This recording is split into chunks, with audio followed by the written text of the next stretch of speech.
不打针不吃药，最近孩子发烧感冒还咳嗽的特别多，那怎么办呢？今天我来到我们毛老师的这个诊室，让毛老师给大家去分享这些。大家好，我是首都爱科研究所中医科主治医师毛改。我今天给大家分享小孩感冒期间常用的几个推拿手法。儿童感冒容易出现打喷嚏、鼻塞、流涕这种头痛的症状，然后我们可以做头面四大手法。头面四大手法，第一个手法是开天门。开天门从印堂到神经穴，我们可以把手这样放在儿童的面部，然后推50到100次。然后推坎宫，就是沿着眉梢，往两侧推到太阳穴止，能够具有疏风散邪。这个也是50到100次。对，然后揉太阳穴，太阳穴我们知道都在眉梢和目外眦之间这个凹陷处，骨头的凹陷处，我们可以用中指、食指拇指进行按揉，也是按揉50到100次。对于这种头昏头鼻塞呀症状都可以起到缓解的功效。耳后高骨就位于儿童耳后部乳头下这高骨的地方进行中指食指都可以进行按揉。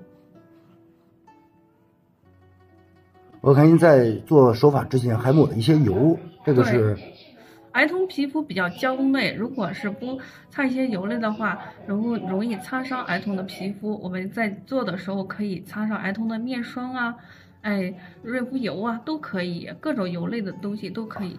儿童在感冒的时候最容易出现就是打喷嚏、鼻塞的症状，我们可以按揉迎香穴。迎香穴位于儿童的鼻翼这个地方凹陷的地方，我们在按揉的时候手法要轻一点，有的孩子容易流鼻血，鼻黏膜比较脆弱，他就会用力，如果过于粗暴的话会导致鼻子流血。在揉这个地方的时候，我们往上一点就叫鼻通穴，也可以按揉100次左右，手法要轻盈柔和。好多孩子在感冒时候会出现鼻塞呀、夜里张嘴呼吸，或者是睡眠不好、翻来覆去，都是因为鼻子堵。我们鼻部还有一个穴位叫做黄风入洞，我们可以两个手指放在鼻孔下侧进行点按揉。手法一定要轻柔一些，因为儿童的皮肤比较娇嫩，要用指肚，切忌用指尖。儿童在感冒的初期，中间因为着凉，在着凉的初期的时候，有的家长会看见，孩子打喷嚏了，我们可以按揉这个叫做一窝蜂，它能够疏风散邪的功效。这个地方有一个凹陷的地方，我们用指肚，拇指的指肚进行按揉。就是儿童为什么每次治疗，你到医院就诊的时候，治疗儿童这个呼吸道疾病的时候，中医的大夫会问你孩子大便怎么样，就是因为肺与大肠相表里，如果大便通畅了的话，这个肺热就容易往下走，我们可以推大肠经。大肠经的话，从这个地方一直到指尖，离心，从向这个方向进行清大肠。要推多少次？同样的可以推100次。就是推的时候不要飘起来，尤其要推到指尖。儿童的话，这是个大宝宝，如果小宝宝的话，这个地方没有那么长。这个是肺经，感冒咳嗽痰多的时候，同样的话，从指根向指尖方向以清肺经为主，能够清肺化痰、止咳平喘。同样100次。对。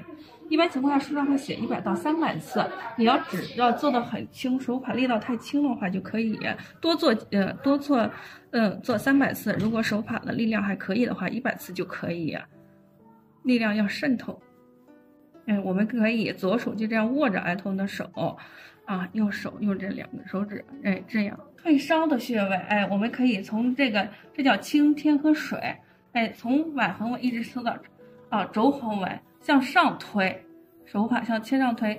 在很多家长在推的过程当中，一定要把手摆好，切记成这样就成了推3关。有的家长说我推的时候怎么稍微退下来，反正越推越高，这就是穴位找错了。我们首先把手臂摆正，从这个方向向这个方向推，这叫清天河水。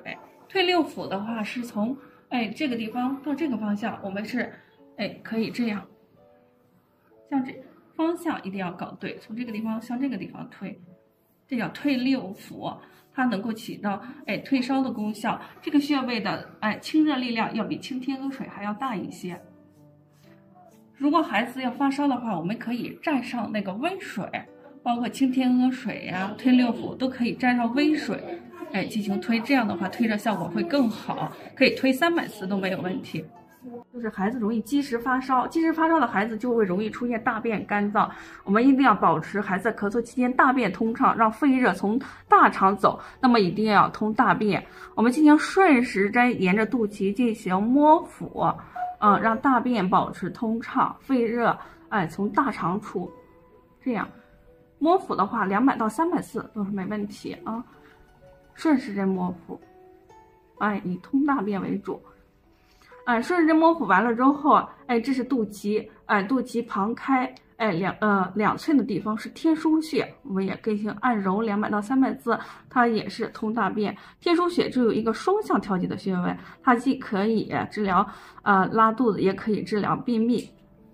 咳嗽用的一个穴位叫做天突穴，天突穴就在胸骨上窝这个凹陷的地方。我们孩子那种干咳、咳嗽有痰的时候、嗓子咽痛的时候，都可以进行按揉天突穴。按揉天突穴100到300次之间，这个地方就可以治疗咽痛，也可以治疗感冒咳嗽。治疗咳嗽的另一个穴位叫膻中穴，就是两乳头连线的正中间的地方，这个地方咳嗽痰多的2个穴位，就一个膻中，一个天突穴，这个穴位也比较好找。同样的，按揉100到300次之间。